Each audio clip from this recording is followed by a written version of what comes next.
RTL Matin. L'Angle Écho. 7h43 avec François Langlais. Bonjour François. Bonjour Yves, bonjour à tous. Alors là, le fameux Choco BN, le goûter de plusieurs générations d'écoliers français, vient d'être acheté par les Turcs. Dès qu'Arnaud Montebourg a le dos tourné, les joyaux de la couronne fichent le camp à l'étranger. C'est en effet un groupe turc, Yildiz, qui rachète la fameuse marque française BN, ainsi que Delacre, très connu aussi, pour 2,5 milliards d'euros. Yildiz est évidemment peu connu en France, c'est pourtant un groupe agroalimentaire de premier plan.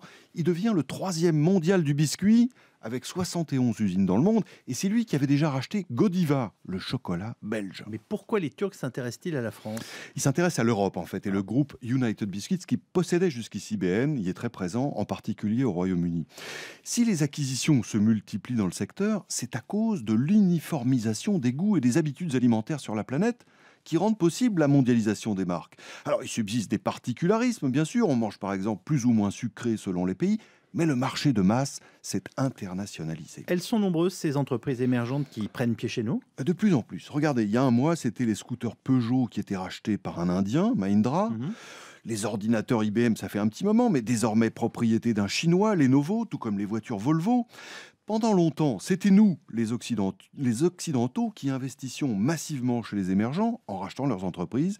Et depuis quelques années, les flux se sont inversés. Ce sont les émergents qui font leurs emplettes chez nous, parce qu'ils ont beaucoup de cash grâce à la forte croissance chez eux, et qu'ils se mondialisent à leur tour. Mais c'était bien français au départ, la marque BN. Pourquoi est-ce que ça a changé ? Et BN, c'est Biscuiterie Nantaise. Figurez-vous que c'est une société familiale française, bien sûr, qui a été créée en 1896. Le casse-croûte BN, il est né en 1922. L'entreprise décolle avec les 30 Glorieuses et puis l'essor de la consommation, mais elle est rachetée à la fin des années 60 par un Américain et elle va changer plusieurs fois de propriétaire, ballottée par la mondialisation du secteur, pour aboutir dans les mains de 2 fonds d'investissement, Blackstone et PAI, les derniers propriétaires en date, qui l'ont revendue aux Turcs hier.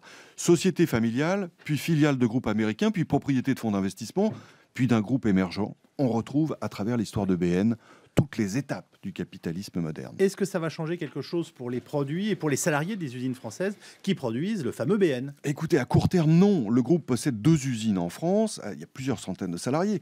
Le problème, c'est après. En cas de difficulté, une entreprise a toujours tendance à vendre ou à fermer les usines qui sont loin de son siège, celles de la périphérie. C'est pour ça que c'est important de conserver, si possible, le contrôle des entreprises françaises. C'est pour ça d'ailleurs que le gouvernement Villepin avait montré les dents, souvenez-vous, lors du projet de rachat de Danone par l'américain Pepsi. Il nous avait expliqué que le yaourt était stratégique. Le yaourt est stratégique, mais pas les Choco BN, allez comprendre. Bon, je vais reprendre donc un Choco BN et une cigarette Delacre pour enrichir les Turcs. Merci beaucoup François Langlais.